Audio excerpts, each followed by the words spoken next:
Hey you like money? Me too. Not just any kind of money. I like the big bucks. The fat dosh. The ones that can make me go to Hawaii and not even worry about a single damn thing. If you look at these two certain individuals, one of them being Ninja Fortnite Blevins and the other one being Shrewd, they both made $10 million off of their streaming contracts with Mixer, which ended, unfortunately, but now they're streaming back on Twitch. So since there's so much money involved, let's see how easy it is to actually get anywhere on this platform. Alright, so assuming that you've gotten your Twitch account set up and you've also gotten your preferred streaming platform, this could be anything from Streamlabs to OBS, from installed on your potato PC. Sorry about that, Timmy. You're all hyped up and ready to go, you click go live, and this is probably what your stream is most likely gonna look like. Obviously this is your first ever stream, so nothing's expected much of you, but you decide to stream for a couple of hours, then you get off, and you decide to stream for the next couple of days, then weeks, months, even years, and then you're like,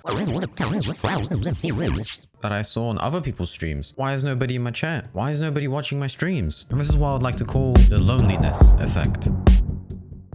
Now, obviously what I mean by this effect is not necessarily streaming in itself, since in order for you to stream on Twitch, you literally just have to put a camera in front of you whilst you're playing on your computer. Oh my god, you just sit in front of a computer for 20 hours. Like, geez, go outside for a walk in the park. Sorry guys, my Karen ignited for a second there.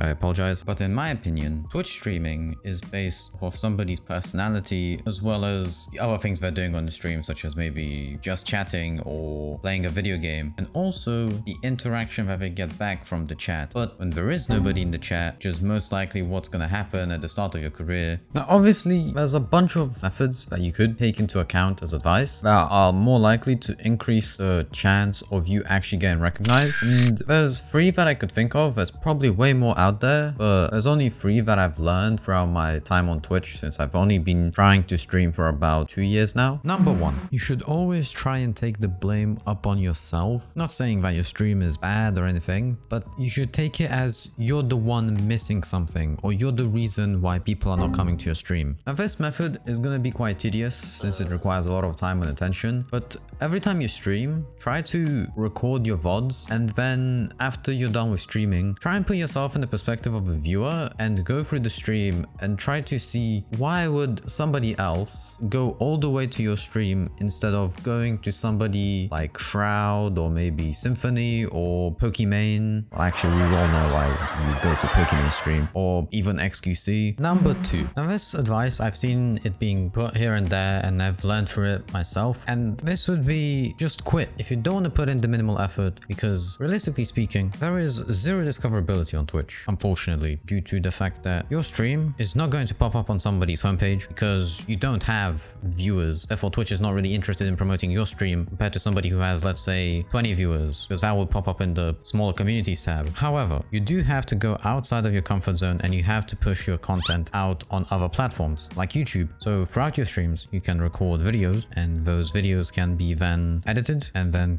be put onto YouTube, and then those can be popping up into people's recommended homepage on YouTube. Then people will be like, hey, look, this guy, I find him interesting. I'm gonna go to his Twitch. And then bam, you might result yourself a new follower. Whereas that is kind of impossible on Twitch by itself. Now, obviously, doing these things is self-based, since you're recording your own VODs, you are taking the clips out of your own VODs and editing them and putting them on your own YouTube channel. So you're not necessarily going into someone else's chat and begging them or their followers to come and check out your stream, because that would result in you getting banned, and I'm sure you don't want that. Like, the only time I had something like that happen to me was I was streaming and I had around 3 viewers. Another guy came in and he was starting to like talk normally, and then out of nowhere he starts promoting his lo-fi song that I didn't necessarily ask for, but there was a reward that if I was to say something nice about his song, he would then give me a follow. So I was like, okay, sure, I'm just gonna talk something, and then maybe he'll follow, and then that's it. But I don't advise you to do that. Don't do that. Just make your own content, upload it, and do it to your best potential. Number 3. Now this sounds like the most obvious advice out there, but don't be a copycat. What I mean by this is that if you want to stand out, if you want to grow, don't just go and copy trends like you'd press Ctrl+C, Ctrl+V onto your homework or assignment that you have. Like, if you want to stand out, you'd have to go to some word transcriber that would change the words around, so they're adding their own twist onto it, which you should do the same. When trends pops up, try to take it in and try to think of it and how you can add your own little spin with your personality so that you don't release the same content that's already been released 1,000 times throughout that trend. And those are all the ideas that I could potentially think of. Hopefully you found this video useful. Hopefully you might enjoy the style as well. If you like this video, make sure to drop a like, comment McDoofus. That's a thing you can comment, I guess. And I'll see you guys when I get rid of COVID-19, because I seem to have caught that throughout last year. But anyways, hope you guys enjoyed, and I'll see you in the next video.